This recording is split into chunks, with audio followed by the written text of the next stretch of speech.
You're listening to the Major Pod Network, the only place where your favorite toy store, card shop, arcade, theme park, and arena are all on the same block. Scratch that major itch.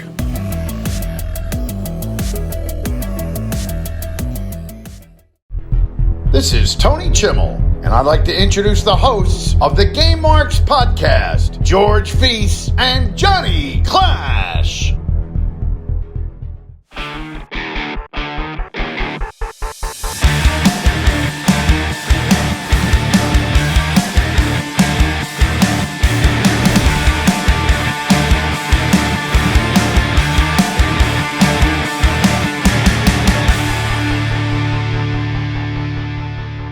Welcome to the Game Marks podcast presented by the Major Pod Network. That's a good sound. I am Mr. Anything is Feasible, George Feis.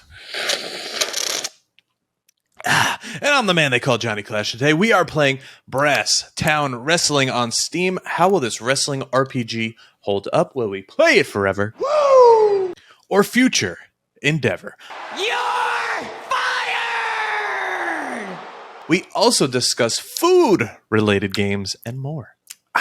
Nothing like It's good, right? a nice cold one. I'm recording an episode.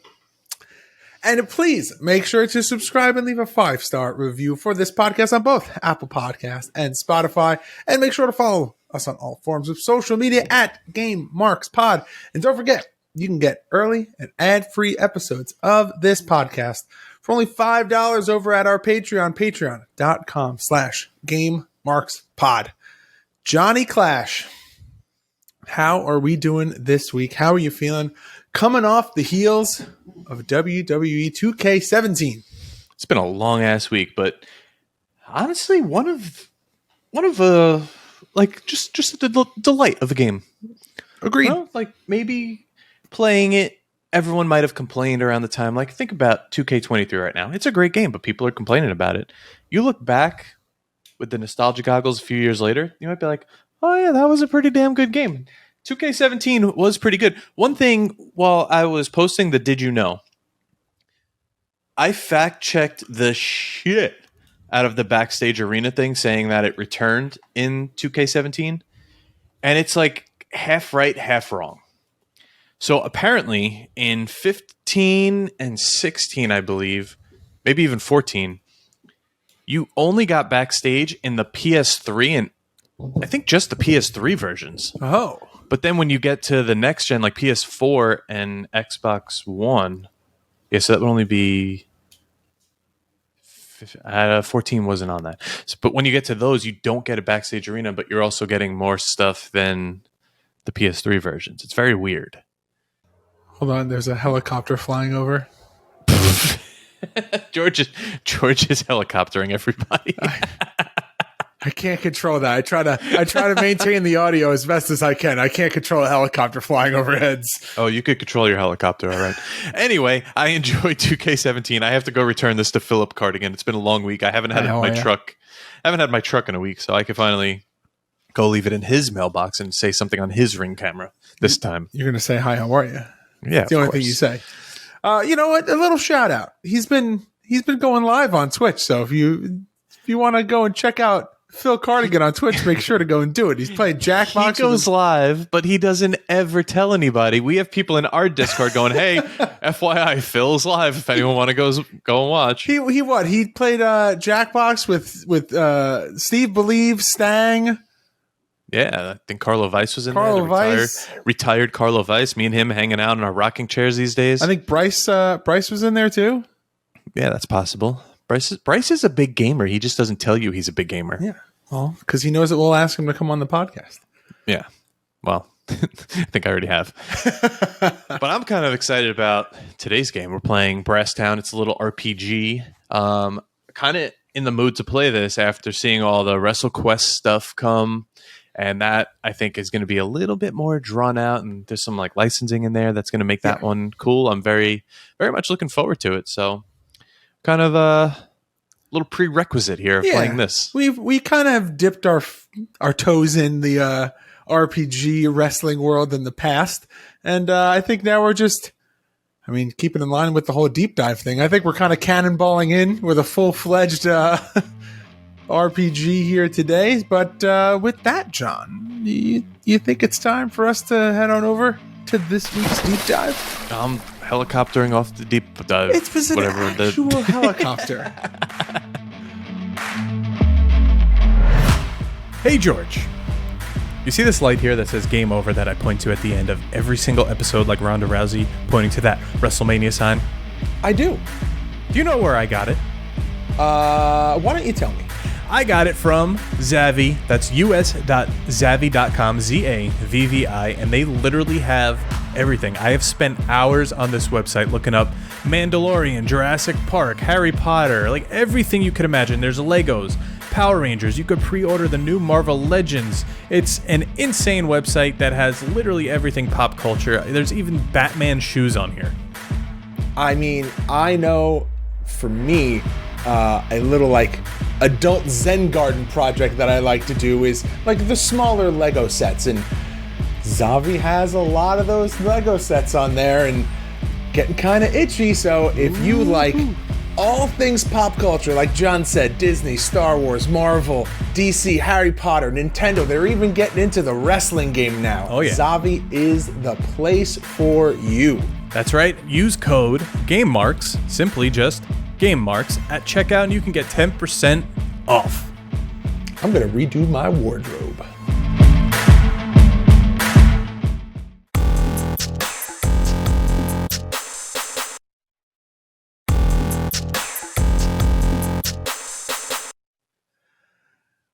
All right.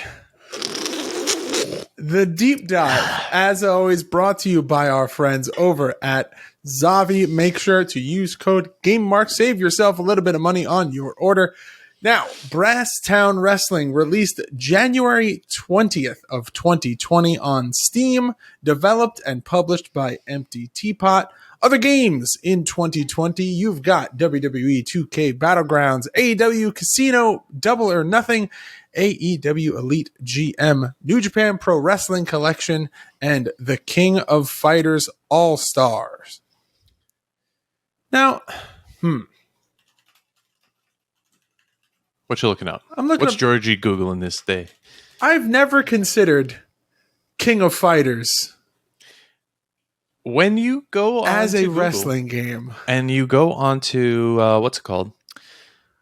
We use a general list here. That's list of wrestling games, and when you type that in, and when you go here, this comes up every time. It's on the list. I believe there was a crossover with the WWE at one point, which may be why. Was it Undertaker? In All-Stars, there is a crossover. It appears to be Becky Lynch, The Undertaker, Seth Rollins, The Rock, John Cena, and Kofi Kingston. All right, so I guess it counts. We've played wrestling games with less wrestling than this one. That's very true. But by those standards, that means that technically Brawlhalla counts and Rainbow Six Siege counts. I have Brawlhalla, so that's okay. And Rainbow Six Siege counts because they released an Undertaker and a Becky Lynch skin. All right, but at least this is like a operators. fighting game, not an operator. I mean, come on. We're not going to play Fortnite because John Cena's in it. Hey, The Rock's in it too. I don't know. I don't know about that. We'll see. See how much time we have here on this podcast. So let's talk a little bit about Brasstown Wrestling. It takes place in a small town. It's a open world RPG a la Harvest Moon with a little bit of stat building progression as you would see in a typical RPG style game. And of course, all of this is set up and wrapped up in a nice pro wrestling package. And much like a lot of other wrestling themed games, you start out as a nobody on the very, very bottom. As a matter of fact, in the opening couple of minutes of the game, they drop the fact that you're green, which is a very insider term. And That means you're a rookie. yes. And kind of Green as goose shit, as some may say. That is the most common expression that I've heard. But with that, you kind of have a blank slate to kind of do with what you want. You make decisions very early on that kind of give you an idea of the progression of your character throughout the game. You can do maybe some underhanded decisions, maybe lie here and there, turn your back on the guy that brought you to town early on in the game and decide to run as a singles instead of a tag. All of these decisions kind of set the stage for how the game progresses and how your decisions affect your character, your stats, your rankings, and the story as it progresses, which is exactly what you would expect from an RPG. Yeah, and your main goal is to get on the Monument of Champions, which is a big monument you climb in the beginning of the game. It's got kind of like a ruby up top, and then all of the names are inscribed, especially... Which we had no problem finding. Yeah, the legendary CM Hammer is crossed out on there, so I wonder what he did. We'll get there. But you get a little Hall of Fame induction ceremony, and your whole career in this game takes place over 5 years. So there is a start, there is an end. It's not kind of just continuous, but it does take a while because certain things have to happen at dusk, certain things happen during the day, and you have to either wait by either doing a match, getting a drink at the inn or something like that. Kind of like now, if I'm playing Hogwarts Legacy, you have to switch from night to day, you lose a day, and you have to just wait. It's very cool. You develop moves as you gain experience, which you could imagine, Takes like most of these games. Yeah, takes a lot of time. But you unlock like title matches, you get personal feuds, and every decision you make, kind of like George said earlier, affects that.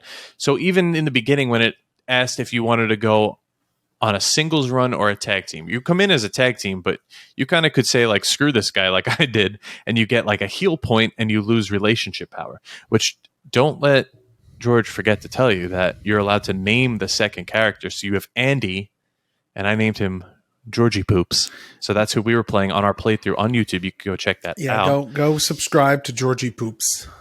But pretty much, it's just a big town of wrestling. You could take bribes, you could gamble, and everything affects every outcome. You could just go to the inn and just talk to the other wrestlers. They're all in there. There's the big boss in his office.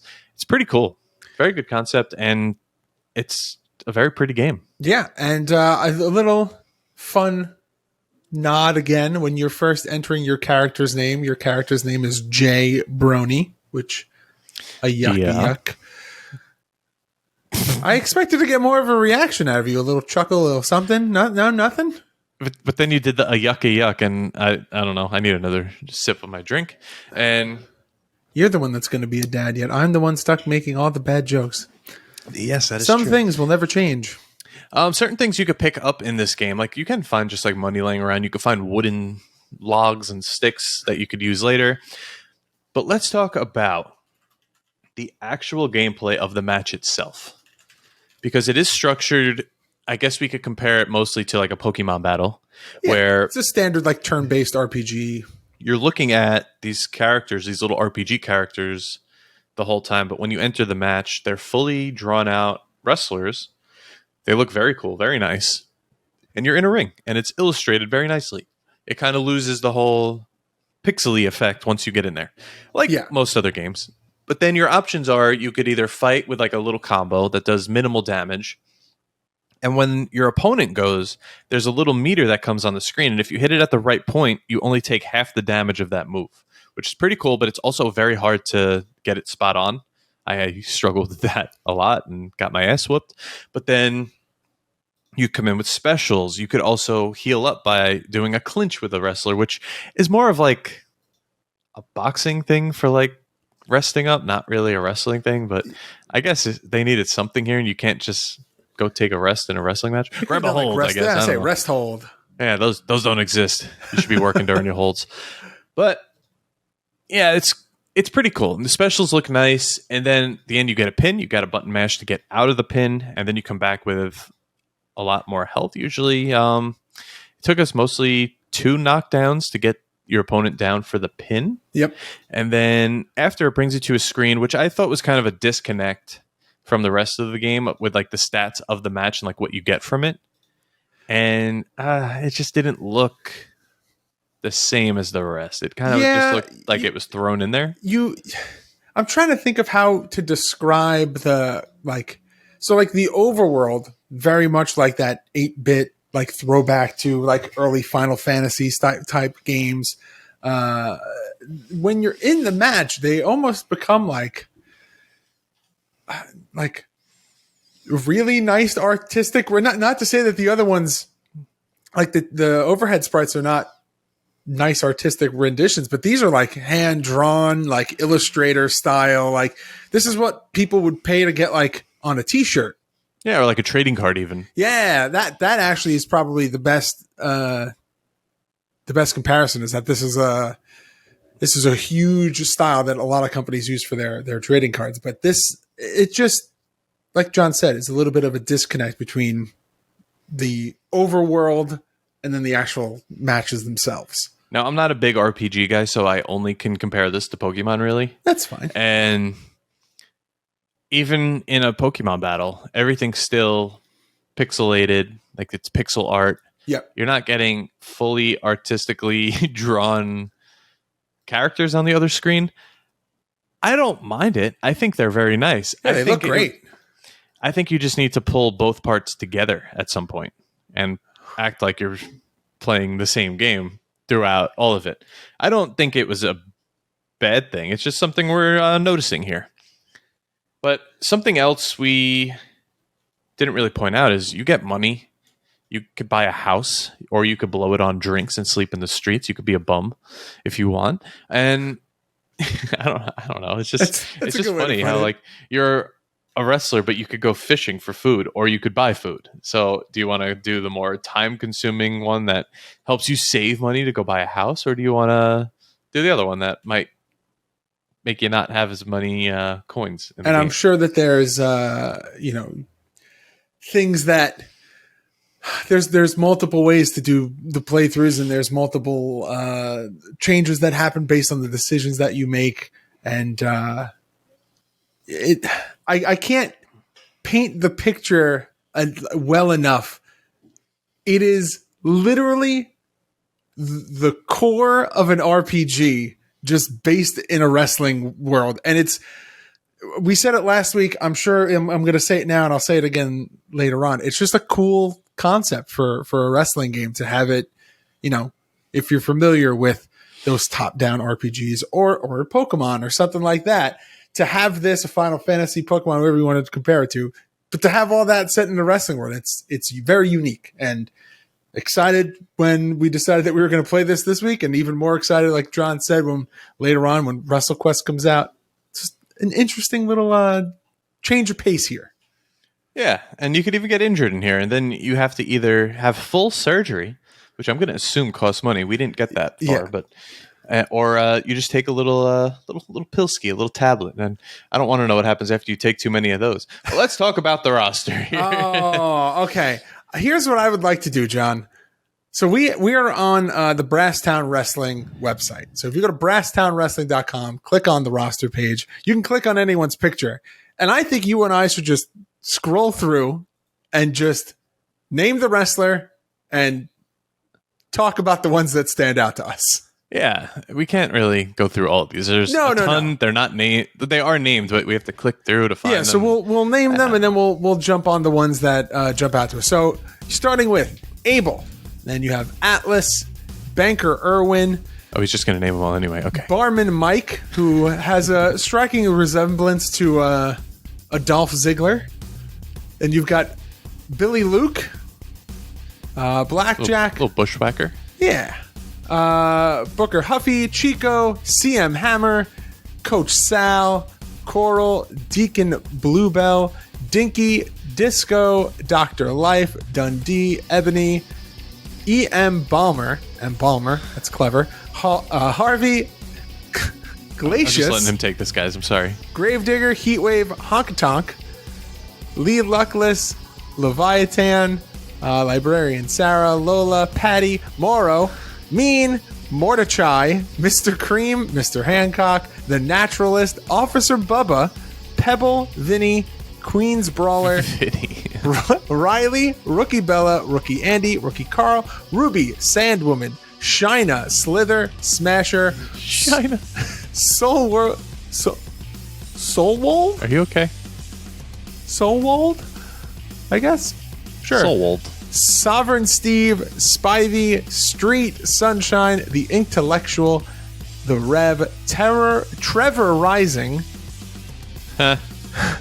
Virgil Money, Ice Viper, The Eagle is the final one. Why does the eagle kind of look like me when you click it? Just a naked dude in wings. I would say, you got wings? We've been doing this podcast for almost 4 years. You've been keeping from me that you got wings? Yeah, most of these you could tell by the name, and you could go on brasstownwrestling.com/roster. Don't worry, it's an old site. It has .html at the end. And you could see these for yourself. I mean, like the librarian looks just like the librarian from Leva Bates. And it's just a lot of them. Like, what was it? Trevor Rising looks just like Triple H. Yeah, it's Triple H. You can imagine. Some of these are made up. Like the honky tonk guy looks like Johnny Cash.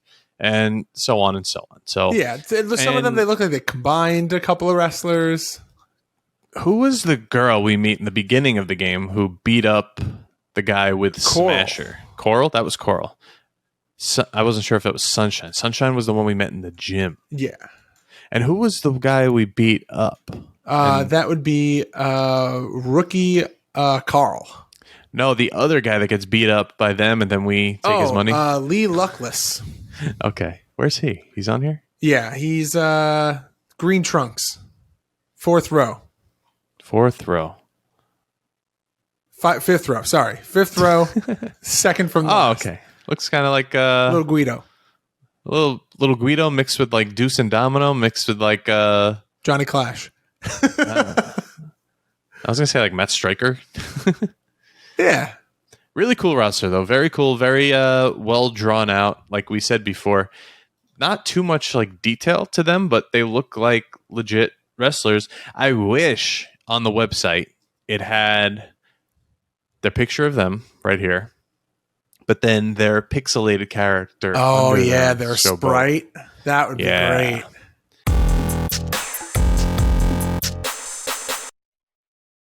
The Game Marks podcast is brought to you by Manscaped, the best in men's below-the-waist grooming, providing precision-engineered tools for your family jewels. The Performance Package 4.0 has arrived, and oh man, is it a game changer. It's the ultimate men's hygiene bundle.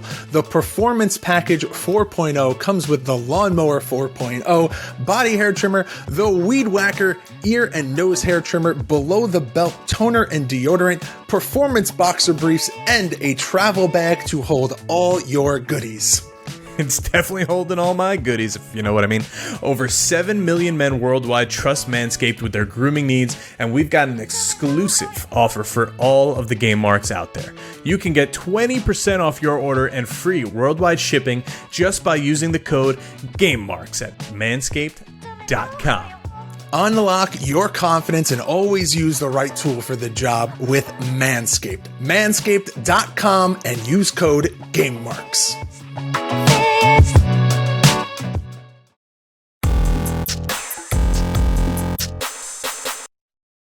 Yeah, but hey, you could find that in the game if you really want to look for it. They're all very nicely drawn. The whole appearance of the game is really cool. Yes. Even when you get to dusk, apparently this town doesn't have electricity. Oh. You have to carry around a torch and turn it on and off, and the light kind of follows you. It's like using Flash. The lighting effects are so cool though. Like it's the little things that you can tell that people who developed this game had a love for RPGs, but they also wanted to, I don't know, bring something different besides just the wrestling storyline to it. Like there's no reason that a nighttime carrying a torch setting should happen in the wrestling game. But when it happens, you're actually like, okay, this kind of works and it's kind of cool and it's unique, and like the lighting effects and the shadows and how those are programmed are really cool. Like when you're walking through the gym at dusk with the torch, like the lighting reflects and like goes around the corner of like the ring. Like there's like cool little details that you wouldn't expect to have. Yeah. And even like the little huts and houses and the stones next to them, the signs, like the little details just within, it's just chef's kiss. And I don't know if you want to call it a HUD, but there is an information bar, a status bar. It gives you the time, There's a HUD.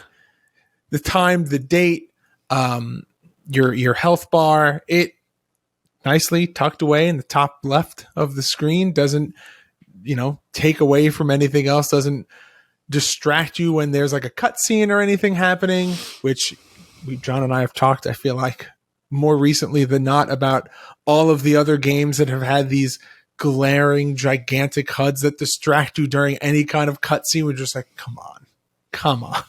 Yeah, or like the game's broken and the guy walks in front of the text, or the text goes in front of the wall, you can't see it. Like, I've encountered that a few times as of late. So there is a character in here named Morrow. Yes. And he's play-by-play, right? So naturally you put it together that that's Mauro Ranallo. But it's not. The creator of the game is actually named Morrow. Yes. So that's a little, I guess a nod to both guys? I don't know. The fact that he's play-by-play makes it different. But I want to talk about the logo and the artwork here. We are two designers. This is a font I know I have in my system. And then it's just a little wrestling ring. Now, short, sweet, to the point. Yeah, now we're going to play a game in a few weeks called Double Turn, also on Steam.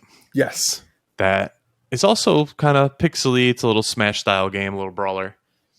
But their logo translates to what's on the screen that you're playing. I feel like this logo of the game doesn't really tell you what this game is. It's kind of like that. What do you call it? Like a faded color palette, like a very modern looking logo. And then you go into this beautiful game. Like, you might not expect to have like this RPG in there. There is a slight disconnect. I get what you're saying. There is a slight disconnect between the artwork that presents the game and the actual game itself. But so how the logo is presented in game when it's like on the canvas of the wrestling ring, that's more so what I expected it to look like when, you're in the gym and you see the pixelated version of this Brasstown Wrestling logo on the canvas. I was that makes a lot. Like, I'm almost surprised that wasn't the logo. I think the logo could be even cooler. I mean, I'm not going to sit here and criticize another. It's a nice logo. It's a very nice logo. Yeah. But I could see it maybe for like a local indie company rather than a really cool wrestling RPG.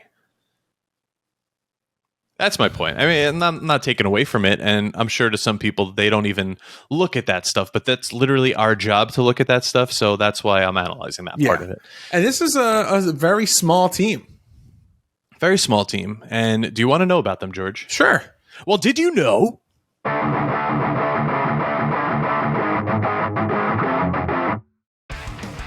Did you know the Brasstown team consists of game developer Mauro Amatozzi, graphic designer Emma Carmen, and music composer Robert Gattis? Did you know Brasstown Wrestling had planned expansion packs such as Fashion Police and Spirited Squad? Did you know Brasstown Wrestling is on Steam for only $11.99 with a free demo available? So listen, while you buy. Yeah, we're sitting here talking about this game. A lot of times you're probably listening to us like, okay, I can't buy all these games. Well, guess what? Go play the demo. It's free. See what you're getting into. I'm having one of those burping moments where everything I say I have to burp because of this beer. Yeah. Yeah. Let's talk about these expansions quick because I like that they did that. I don't know if these ever came out. That's the thing. Checking right now. Check because I am on their page and it has a nice feed of stuff, but it stopped being updated in 2020. So I don't know where they went with this or what. So on the Steam, the last update was actually January 7th of 2023. Okay. That's what I'm seeing on their Steam. It says controllers are supported again.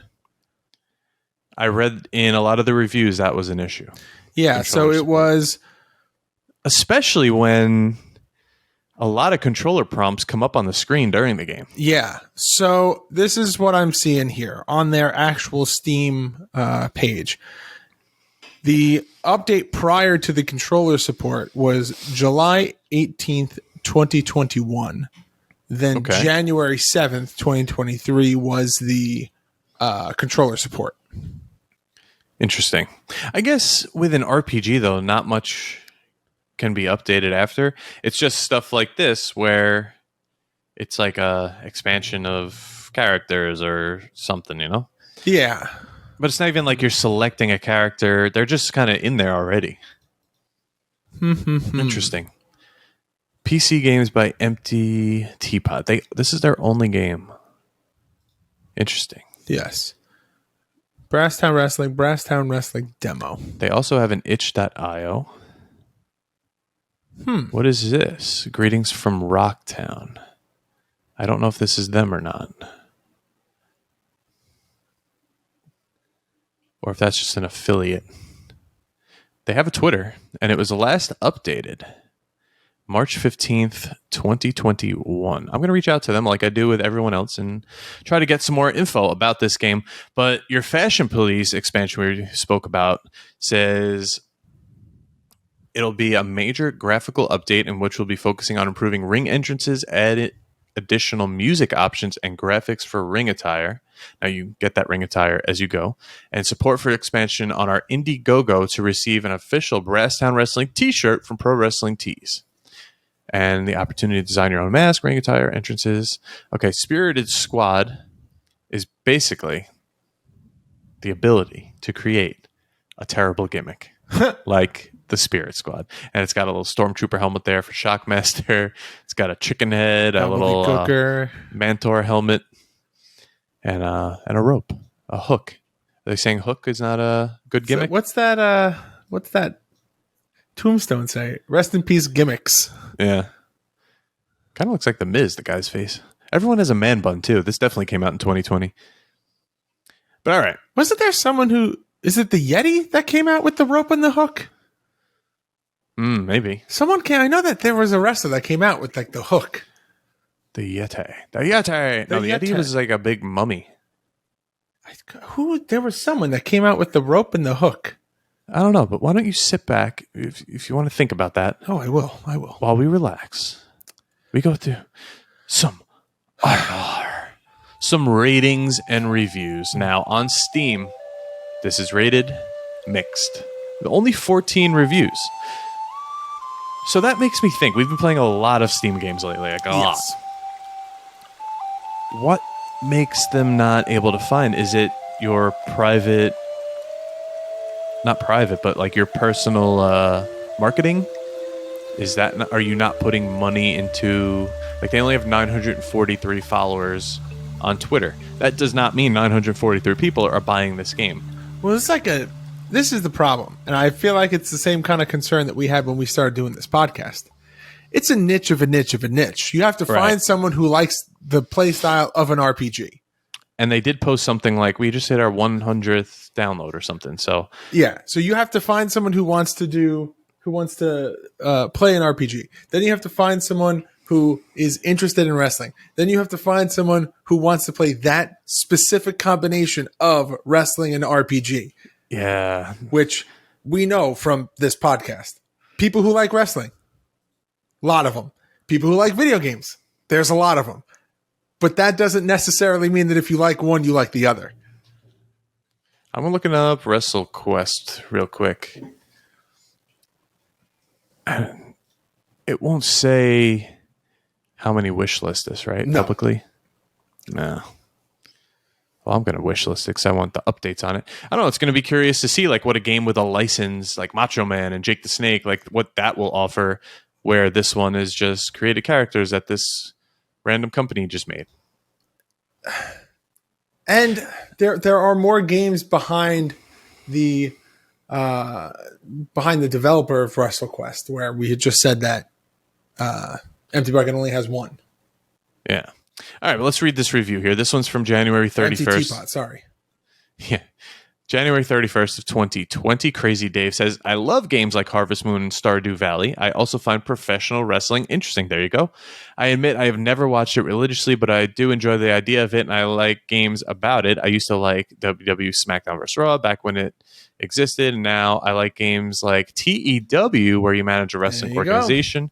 I ran across this game on Steam about a week ago and was instantly interested. I have played a little less than an hour so far, but let me tell you, if the rest of the game is as good as it has been so far, it's a fantastic game. It's perfectly blends together elements of professional wrestling, life simulation like Stardew Valley. I don't know what that is. I'm sure you do. Yes, and I RPG combat in the form of wrestling matches. The combat element seems a little slow at the moment, but I expect that is because I have not gotten far into the game yet. I think this is a wonderful game and an extremely unique idea. And if you like life simulation games and pro wrestling, this is a must own. And that's exactly what we just said. It's someone who is interested in checking both of those boxes. Someone who likes wrestling, someone who loves RPGs and is mildly interested in wrestling. So I think that combo is more likely to buy this game than someone who loves wrestling but slightly likes RPGs. And I feel like that's the struggle with a lot of game developers is that you have to, not only do you have to check the boxes for the individual gamer, but you have to check the boxes for a majority of gamers. Right. But let's go to the opposite side here. Let's go to a thumbs down rating from June 30th of 2020 from RBX3. Too much RPG, not enough wrestling. I'm a fan of both RPGs and wrestling games, but there are precious few wrestling games out there and many RPG Maker RPGs. I played it for a while to get a chance to get into the ring, but to my disappointment, I learned that either you or your friend must be eliminated from the game, the loser being out. I don't like that, since that does not remind me of wrestling. Some jobber wrestlers, this guy has never seen the indies. Wrestlers go for most of their careers without winning a match, but they keep their jobs by being entertained. This is a dumb review. To me, this is something like a simpler Stardew Valley with too many game overs. One is too many, and therefore I cannot recommend it. That we didn't talk about. Game overs. When you lose your hearts, you lose. You lose. So I wonder, start to finish, how long it takes you to get through the 5 years in here. I feel like it's going to take a while. I don't think it would take you as long as you think. But I will say this: We played for a while, and it was only a day. Looking through the a large majority of the reviews, the majority of the reviews are about the controls. So a lot of the negative reviews are the controls are a mess. No way to play it on strictly mouse or strictly keyboard. There's another review that says still no controller support.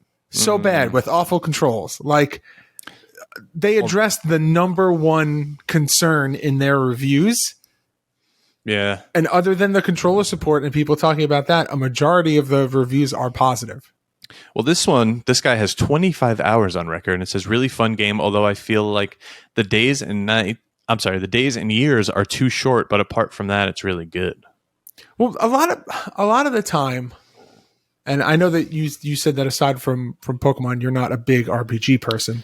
I don't know if I've ever played another one. But they're meant to be like time investments. Like, people who play RPGs for the most part, and I know that there's going to be people that disagree, but generalizing, forgive me, you do feel like you get your money's worth out of them for the most part, most of the time, because they are traditionally longer than you would get in, say, a first-person shooter or something like that. Traditionally, RPGs do have longer playtimes. Right. I know, I'm kidding. I have obviously played other RPGs, just not I guess not ones like this. Did you ever play like a Final Fantasy? No, never played a Final Fantasy. I mean, I've played like Assassin's Creed, if you want to call those, or like Mass Effect. Like, those are RPGs, just on a different scale. Yeah. I've always had like an itch. I think we spoke about this, to play World of Warcraft. I refuse to dive in. I don't want to be consumed like that. You know who loves Smart Mark Sterling? Smart Mark Sterling. He still plays. He still plays. Him. He's got a Steam Deck. We spoke about that. Yeah, he's not playing World of Warcraft on a Steam Deck. I don't know. That was a shocking one. He's playing Hogwarts Legacy on his Steam Deck. Yeah. Smart Mark. Big. Oh, if I was on the road like him, I would also have a Steam Deck. Big WoW guy, big Harry Potter guy. Wow. Wow. But anyway, while playing the playthrough, I said I would bring stuff up from my experience here. Yep. So I think right now we're going to look at the time. George is going to take a swig of that beer. I'm going to take one of mine as well. It's time to rate the game. The game!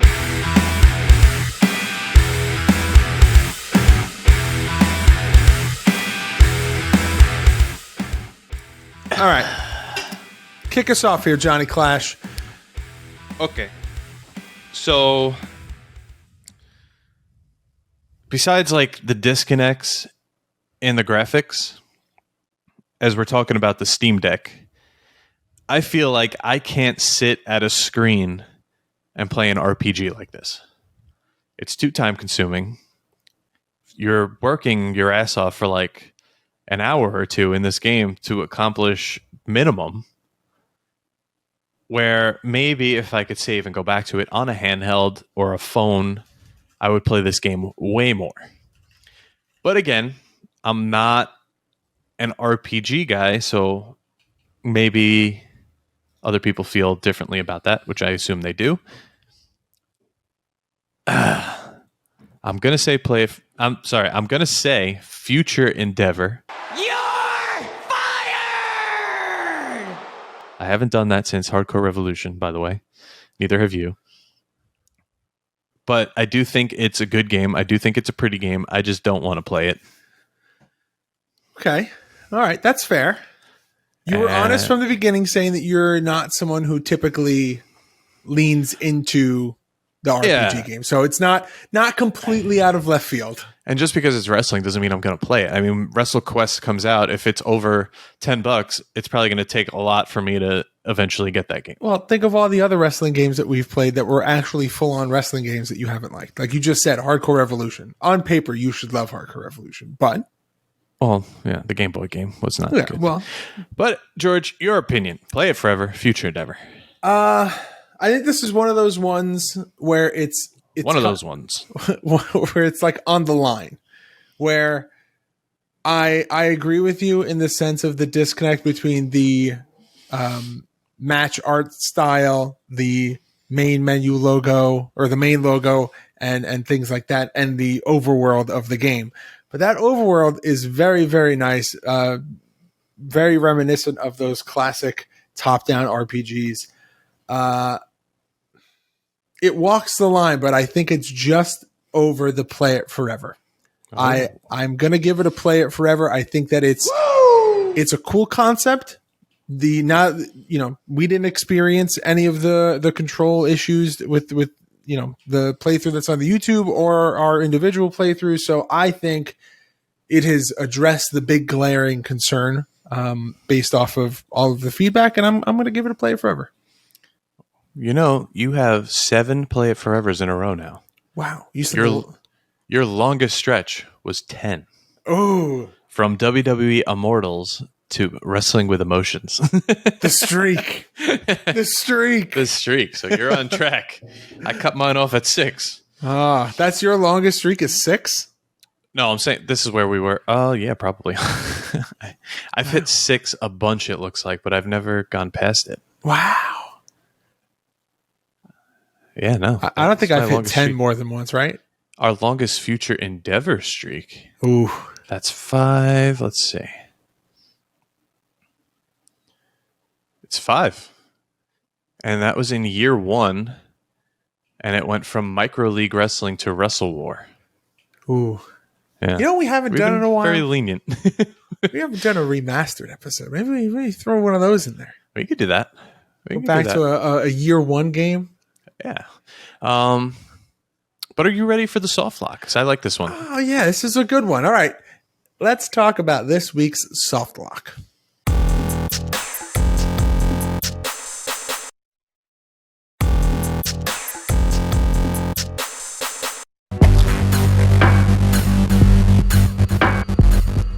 All right. The Soft Lock is a weekly segment where one of our Patreon mega marks gives us a question or topic to debate. It's a question of the week, however you want to look at it.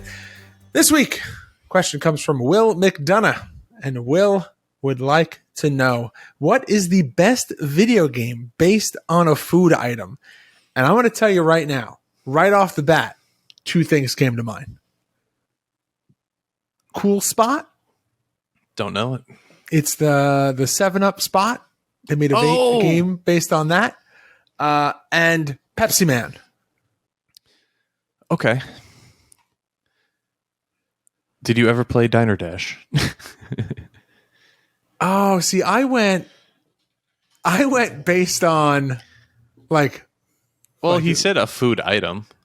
Oh, then it's Lickitung Sushi from Pokemon Stadium. That's the Lickitung Sushi. Yeah, that's a good game. one. But I was a beast at Diner Dash. We had computers in like our office room in college, when like one of the clubhouses, and we had Diner Dash, and I was sitting there, my eyes tearing. I was going like an hour, and I was so deep. I was like just going nuts that finally everyone's around me watching, like, go do it, beat the wreck. And I just threw my keyboard, like, nope, I'm done.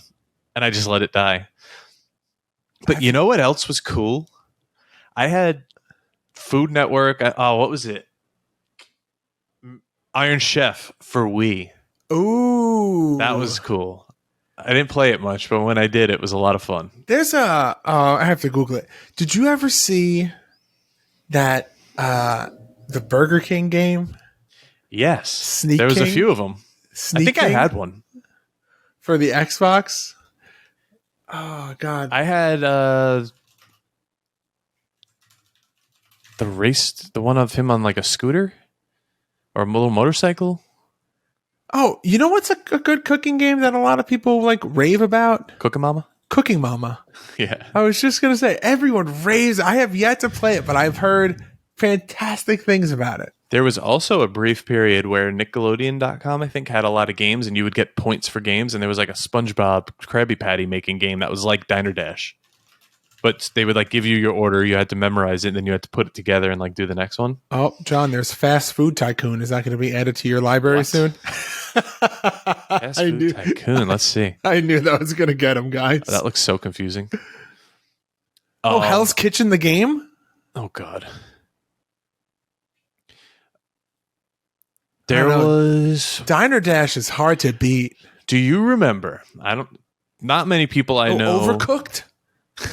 Not many people I know played this, but it was CokeMusic.com. No. Coca-Cola had a website called CokeMusic.com where you made a little character. You would have a room you have an empty room, and you would make a beat, make songs with like their preloaded tracks. And then you would go perform the song in their like public lounges. So your little character would go to the lounge. You would wait in line. You would go on the stage. Your song would play, and people would thumbs up it or thumbs down it. If you got thumbs up, that was your money. So then you could go like deck out your room with it and have like a party room. And like you would invite people to come to your party. You would have a music player in there, and you would do the same thing. Play your music, or someone would play their music. You'd thumbs up it or thumbs down it and get more money. And you would type, and like as you typed, like it would come up above your head, like, hey, what's up? And you would like make friends and stuff. Huh. That's actually kind of cool. If you put it in Google, CokeMusic.com, you can see it. And there's a ton of like YouTube videos on it too. Who remembers Coke Music? Still one of my favorite games. Yeah, it was sick. It's not really there was just like Coca-Cola products in the game. It's not really a food related one.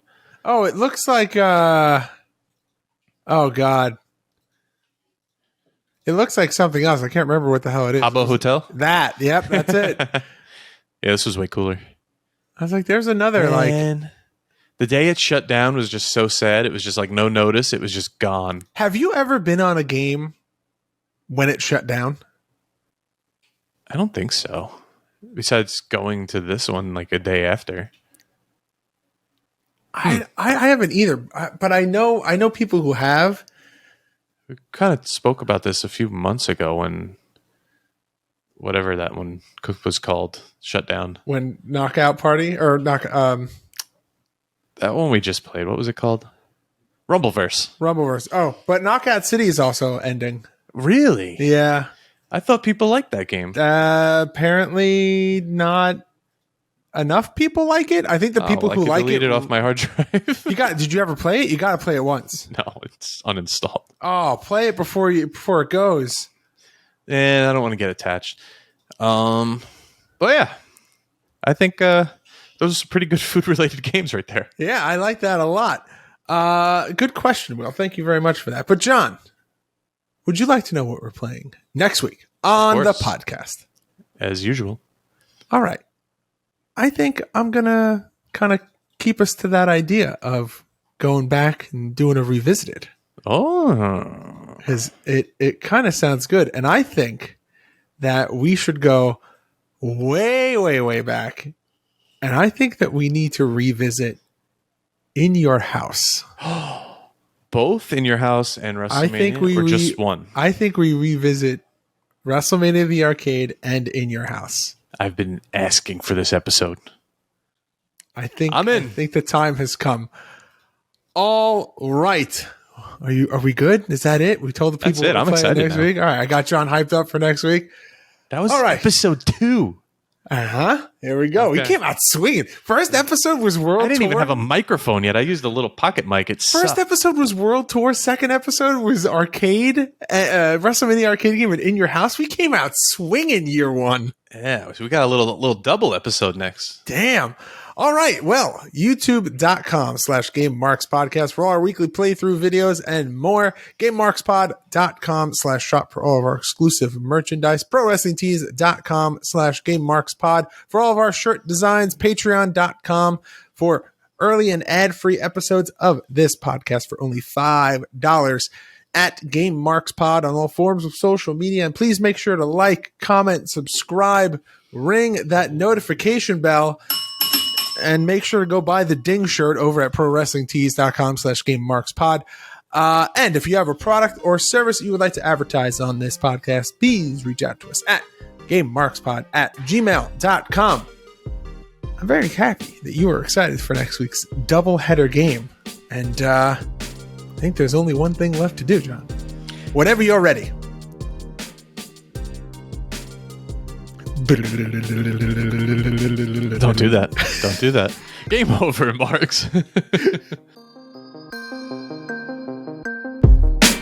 Game Marks Podcast, put them on the radar. Playing rare games, Sega Saturn, no Game Shark. Johnny and George work hard and they play hard. Future endeavor games and put them in the graveyard. From the deep dive to the clash at the feast. How can I get more? That's question of the week.